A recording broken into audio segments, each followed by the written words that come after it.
చూసుకుంటే ఇది ఇంకా ఎక్కువ అయ్యే పరిస్థితి కూడా కనపడుతుంది. మరి ఈ పరిస్థితిలో ఒక బాధ్యత కలిగిన ప్రభుత్వం రైతుకి మార్గనిర్దేశం చేయాల్సిన బాధ్యత ఉంది. అదేవిధంగా ప్రియారిటీస్ కూడా నిర్ణయించుకోవాల్సిన బాధ్యత ఒక బాధ్యత కలిగిన ప్రభుత్వం మీద ఉంటుందని చెప్పేసి తెలియజేస్తాను. మరి దాంట్లో భాగంగానే ఈరోజు ముఖ్యమంత్రి గారు మరి మా అందరికి కూడా సూచనలు ఇవ్వడం జరిగింది. దీంట్లో ఏంటంటే రైతులందరికీ కూడా సూచనలు చేయాలని చెప్పేసి చెప్పారు. రైతులకి ప్రత్యేకంగా ఎల్నినో ప్రభావం ఏ విధంగా ఉంటుంది, సాగునీటి సమస్యలు ఏ విధంగా ఉత్పన్నం అవుతాయి, వీటన్నిటిని దృష్టిలో పెట్టుకుని దయచేసి గతంలో ఈ విధంగా చేశామో ఈ విధమైన పంటలు వేసుకున్నామనే మొండిగా కాకుండా కొంచెం ఎదుర్కోబోయే సమస్యలు కూడా దృష్టిలో పెట్టుకుని తగు చర్యలు తీసుకోవాలని చెప్పేసి రైతుల్ని కోరమని చెప్పేసి మరి ముఖ్యమంత్రి గారు చెప్పడం జరిగింది. ఎందుకంటే గ్రౌండ్ వాటర్ తగ్గబోతూ ఉంది. అంతేకాకుండా ఈ సమయానికి పోలవరంలో గోదావరి 1,00,000 క్యూసెక్లు 90,000 క్యూసెక్లు వరద నీరు ప్రవహిస్తూ ఉండేది. కానీ ఇప్పుడు ఈరోజు కేవలం 35,000-38,000 క్యూసెక్లు మాత్రమే అక్కడ వరద నీరు ప్రవహిస్తూ ఉంది. అంటే మనకి ఏదైతే గోదావరి నీరు కృష్ణా డెల్టాకి అందుబాటులోకి వస్తూ ఉందో అది కూడా తగ్గే పరిస్థితి కనపడతా ఉంది. అంటే 15 రోజుల్లో ఏదైనా ఒక వర్షం రావచ్చు, కానీ మొత్తం మీద వాతావరణ శాఖ చూపిస్తున్న దాన్ని బట్టి చాలా తక్కువ వర్షపాతం పడుతుందని చెప్పేసి కూడా మరి ఈరోజు వాతావరణ శాఖ తెలియజేసే ప్రెడిక్షన్స్ ఉన్నాయి. ఈరోజు కూడా ఇప్పటికీ దాదాపు ఒక 70%-50% గోదావరి కృష్ణాలో నాట్లు వేశారు. సో ఇక ముందు ఆలోచించమని చెప్పేసి కూడా మరి రైతులు కోరుతా ఉన్నాం. ఎందుకంటే అందరూ ప్యాడీ క్రాప్ వేసినట్లయితే రాబోయే నష్టాన్ని దృష్టిలో పెట్టుకుని, అంటే వేసి నీళ్లు లేవు అని బాధపడి నష్టపోయే కంటే కూడా ముందే కొంచెం దయతో ఆలోచిస్తే ఏ విధమైన చర్యలు తీసుకోవాలని చెప్పేసి రైతులు నిర్ణయం తీసుకోవాలని చెప్పారు. సో రైతులకి అన్ని విధాలా కూడా అగ్రికల్చర్ డిపార్ట్మెంటు ప్రభుత్వం అండగా ఉంటుంది. ఆల్టర్నేటివ్ క్రాప్స్ కానీ డ్రై క్రాప్స్ కానీ ఏ విధంగా చేయాలి అని ఆలోచనకి మరి విత్తనాలు కానివ్వండి, మన పోస్ట్ మాన్సూన్ డ్రై సోయింగ్ ఏదైతే ఉందో దాని కింద విత్తనాలు ఇవ్వడానికి కూడా ప్రభుత్వం ఆలోచన చేస్తుంది. దాదాపు 15,000 కిట్స్ని మరి తయారు చేస్తుందని చెప్పేసి, 15,000 కాదు ఇంకెక్కువ ఉన్నట్టున్నాయి. ఎన్ని కిట్స్? కొన్ని వేల కిట్స్ని, అంటే ఒక్కొక్క కిట్లో 15 కిలోలు వివిధ రకాల విత్తనాలు ఉంటాయి. అవన్నీ కూడా రైతులకి ఇవ్వడానికి ప్రయత్నం చేస్తానని చెప్పేసి కూడా నేను తెలియజేస్తాను. కాబట్టి వాటిని వ్యవసాయ శాఖ అధికారులతో కలిసి మరి రైతులు కూడా తగు నిర్ణయం తీసుకోమని చెప్పేసి కోరుతా ఉన్నాం. అంతేకాకుండా బోర్లు కూడా ఇప్పుడు వర్షాలు నీళ్లు లేవని చెప్పేసి అందరూ బోర్లు వేసేసి గ్రౌండ్ వాటర్తో చేసుకుందామని చెప్పేసి కొంతమంది రైతులు ఆశపడతారు. కానీ బోర్లు కూడా వేయొద్దని చెప్పేసి కూడా రిక్వెస్ట్ చేస్తా ఉన్నాం. ఎందుకంటే ప్రభుత్వానికి అత్యంత ప్రాధాన్యం త్రాగునీటిని ఏర్పాటు చేయటం. ఇప్పుడు గ్రౌండ్ వాటర్ ఎప్పుడైతే తగ్గిపోయిందో డ్రింకింగ్ వాటర్ కూడా ఒక సమస్యగా మారే పరిస్థితులు వస్తాయి. సో అటువంటి పరిస్థితుల్లో గ్రౌండ్ వాటర్ని అదేవిధంగా ట్యాంకర్స్ని వినియోగించి కూడా ట్రాన్స్పోర్ట్ చేసి మంచినీళ్ళని అందించాలని చెప్పేసి ప్రభుత్వం ఆలోచన చేస్తుందని చెప్పేసి కూడా తెలియజేస్తా ఉన్నాను. అదేవిధంగా ఫాడర్ కూడా, పశుగ్రాసం కూడా చాలా ముఖ్యం. సో దాన్ని డ్రై క్రాప్స్ ద్వారా ఆ పంటలు పండించి పశుగ్రాసం కొరత లేకుండా చేసే ఏర్పాటుకి కూడా సహకరించమని చెప్పేసి కూడా కోరటం జరుగుతుందని చెప్పేసి మనం చేస్తాను. ఎందుకంటే మనకి 59% ఇరిగేటెడ్, 41% రెయిన్ ఫెడ్ ఫెసిలిటీస్తో మన రాష్ట్రంలో వ్యవసాయం జరుగుతూ ఉంటుంది. దయచేసి రైతులు ఈ రెయిన్ ఫెడ్లో ఎవరైతే రైతులు ఉన్నారో వారు ఆలోచన చేసి డ్రై క్రాప్స్కి ఈ సీజన్లో ఈ సంవత్సరం వెళ్ళాలని చెప్పేసి కూడా కోరుతా ఉన్నాం. దానికి కావాల్సిన కిట్స్ కూడా మరి వ్యవసాయ శాఖ తయారు చేస్తుందని చెప్పేసి కూడా నేను తెలియజేస్తా ఉన్నాను.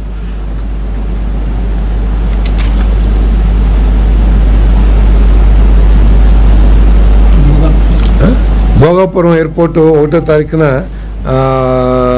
గౌరవ ప్రధానమంత్రి గారి చేతుల మీద మరి ఓపెనింగ్ చేయబోతా ఉన్నారు.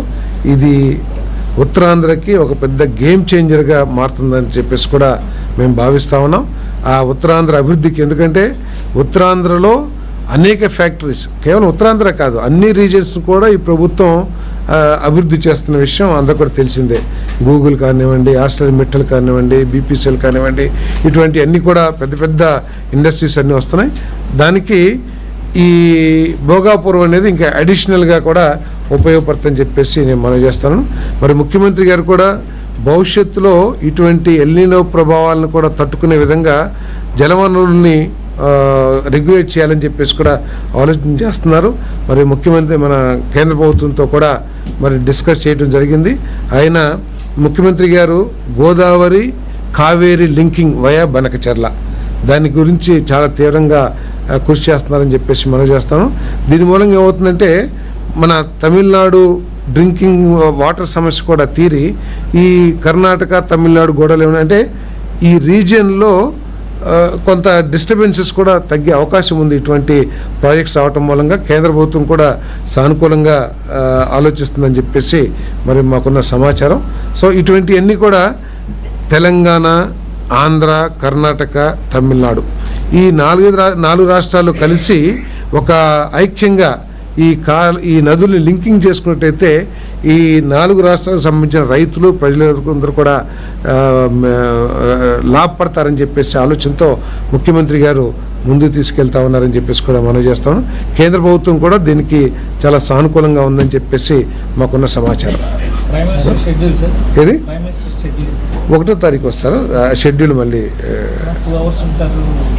అదే టోటల్గా నాకు తెలియదు.